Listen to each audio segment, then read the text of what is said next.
કેશોદ અને માંગરોળ પંથકમાં ભારે વરસાદથી મધુવંતી ઓઝત કોસ્ટલ કેનાલમાં નવા નીરની આવક થતાં ખેડૂતોમાં ખુશી જોવા મળે છે.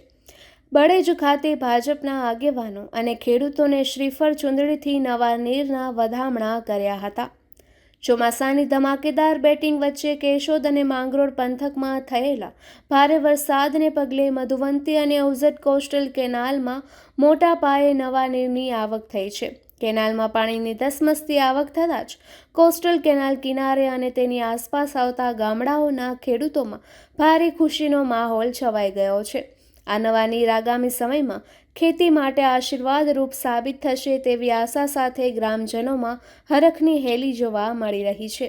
કોસ્ટલ કેનાલમાં આવેલા આ પવિત્ર નવા નીરને આવકારવા અને પ્રકૃતિનો આભાર માનવા માટે પોરબંદર તાલુકાના બળેજ ખાતે એક વિશેષ જળ વધામણા કાર્યક્રમનું આયોજન કરવામાં આવ્યું હતું,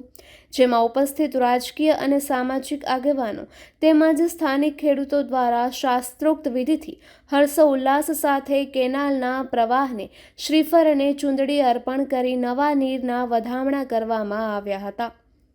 કુદરતની આ મહેરબાનીને વધાવવાના આ શુભ પ્રસંગે જિલ્લા પંચાયતના બળેજ બેઠકના સદસ્ય સંતોકબેન લીલાભાઈ પરમાર, પોરબંદર તાલુકા ભાજપ મહામંત્રી લીલાભાઈ પરમાર તેમજ સ્થાનિક ખેડૂત અગ્રણી દાયાભાઈ ઉલવા ઉપરાંત મોટી સંખ્યામાં ખેડૂતો અને ગ્રામજનો કેનાલ કિનારે ઉમટી પડ્યા હતા અને વાજતે ગાજતે મેઘરાજાની આ કૃપાને વધાવી લીધી હતી. ઉપસ્થિત આગેવાનો અને ખેડૂત નેતાઓએ ખુશી વ્યક્ત કરતા જણાવ્યું હતું કે કેશોદ અને માંગરોળ વિસ્તારમાં પડેલા સારા વરસાદને કારણે જે પાણી આવ્યું છે તેનાથી સ્થાનિક ભૂગર્ભ જળના સ્તર ઊંચા આવશે. કોસ્ટલ બેલ્ટના ગામોમાં દરિયાઈ ખારાશ રોકવામાં અને ખરીફ પાકને જીવનદાન આપવામાં આ કેનાલ આગામી દિવસોમાં સ્થાનિક ધરતીપુત્રો માટે ખરા અર્થમાં જીવાદોરી સાબિત થશે. નવા નીરના આગમનથી ચાલુ વર્ષે પંથકમાં ખેતીનો પાક ઉત્તમ રહેશે તેવી આશા ખેડૂતો વ્યક્ત કરી રહ્યા છે. ઉલ્લેખનીય છે કે પાતા ગામ પાસેથી પસાર થતી મધુવંતી નદી અને નવી બંદર નજીકની ઓઝત નદીને જોડતી સ્પ્રેડિંગ કેનાલમાં ચોમાસા દરમિયાન મીઠું પાણી આવતા આ વિસ્તારના અનેક ખેડૂતોને તેનો સીધો લાભ મળી રહ્યો છે, જેને કારણે પાતા, ચિંગરિયા, ગોરસર, મોચા, બળેજ, રાતિયા ગામના કૃષિ વિસ્તારમાં ભૂગર્ભ જળસ્તર અને પાણીની ગુણવત્તામાં નોંધપાત્ર સુધારો થયો છે. અગાઉ આ વિસ્તારના ખેડૂતો માત્ર ચોમાસા દરમિયાન એક જ પાક લઈ શકતા હતા, પરંતુ કેનાલ કાર્યરત થતાં મધુવંતી અને ઓઝત નદીના પ્રવાહનો દરિયામાં વહી જતો હતો, પણ આ કેનાલ મારફતે પાણી આ વિસ્તારમાં આવવાના પરિણામે જમીનમાં પાણીની ઉપલબ્ધતા અને ગુણવત્તામાં વધારો થયો છે. નિપુલ પોપટ, પોરબંદર ટાઈમ્સ. આજે ઓઝત મધુવંતી વિસ્તરણ નહેરમાં મધુવંતી મારફત બળેજ ગામે ઉપરવાસમાં વરસાદ થતાં પાણી આવતા ખેડૂતો અને ગ્રામજનોમાં ખુશીનો માહોલ છે અને સાથે જિલ્લા પંચાયત સભ્ય લીલાભાઈ પરમારની સાથે આજે પાણીના વધામણા કરવામાં આવ્યું. આજરોજ માંગરોળ અને કેશોદમાં ઉપરવાસ વરસાદ થવાથી આપણે મધુવંતી ઓઝત કોસ્ટલ જે કેનાલ છે, વર્ષોથી જે કેનાલનું કામ થયેલ હતું, પણ જેમાં લેવલિંગનું કામ,